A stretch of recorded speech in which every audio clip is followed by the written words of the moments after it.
Bonjour à tous. Sous une pluie infernale, je vous invite à visiter cette exploration en exclusivité. Et probablement une des plus grandes casernes, si je puis dire, abandonnées en Europe après Vel de Westprem. Où suis-je? Je suis à Berlin. Deux comme celui-ci. Une quinzaine comme celui-ci. Et derrière moi, regardez bien au fond, là-bas, les immeubles blancs, il y en a une quinzaine.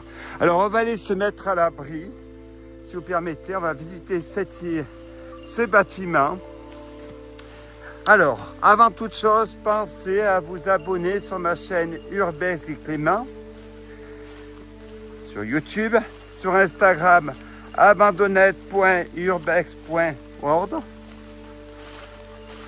Et pensez également la petite cloche, à cliquer sur la petite cloche pour être informé de mes prochaines explorations.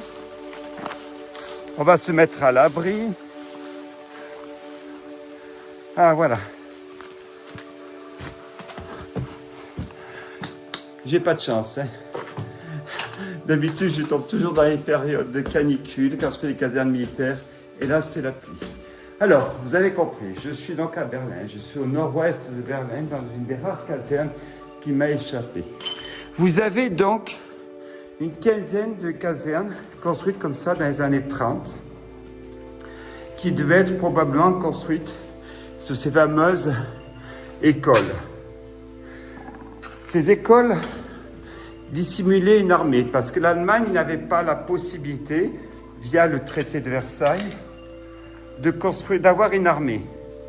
Göring, notre ami Göring, si je puis dire, sous forme d'ironie, a commencé à faire ces écoles qui, un beau jour, a déclaré tout cela en militaire, caserne militaire. Vous entendez la pluie qui tombe. Donc, ces casernes ces écoles ont été transformées en casernes militaires. La plus connue est quand même Judesborg. Judesborg qui est au sud-ouest de Berlin, où vous avez 6 compagnies, et surtout celle qui fait un avion. Là, je ne suis pas très loin de Valtin. Alors, je donnerai le nom exactement de la ville où je suis. Vous pouvez venir visiter. Il n'y a pas grand-chose à prendre. Alors, celle-ci, ça doit être la première version des années 20, années 30. Après, ça a dû être construit, agrandi, celle qu'on va aller visiter après, par l'Union République Socialiste Soviétique. Ces immeubles blancs qu'on voit au fond. Je vais attendre qu'il pleuve un peu moins pour changer de bâtiment. Je suis trempé jusqu'au fin fond des rangeaux. Alors, ces casernes, évidemment, c'est ce qui était des écoles au départ. La plus connue, c'est celle de Judesborg, qui était une caserne d'aviation. Bon, ça, c'est un rajout récent.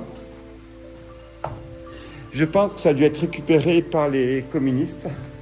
Qui s'appelle lorsque l'Allemagne nazie est tombée, en 1946, ils ont transformé tous ces anciennes casernes, d'où cet agrandissement qu'on a dû voir dans les années 50-60. Allez, on continue cette exploration.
va continuer ces explorations. Alors vous imaginez, il y a 30 immeubles, plus les messes, etc. Il doit même y avoir l'hôpital que je dois essayer de dénicher dans ces immeubles. Alors, il tombe la mer et les poissons, mais regardez l'immensité. Vous avez là-bas les immeubles donc, des années 50-60 qui ont dû être ajoutés par l'Union République Socialiste Soviétique. Alors, ce qui est blanc sur l'écran, c'est les gouttes d'eau, ce qui tombe vraiment la mer et les poissons. Alors, on va essayer de visiter tout ça en espérant qu'il n'y ait pas de mauvaises rencontres, parce qu'à Berlin, ça arrive. Bon, là, je suis loin du tout. C'est loin du transport, c'est loin du centre-ville. Pour venir ici, il faut vraiment être motivé. Allez, on continue notre exploration.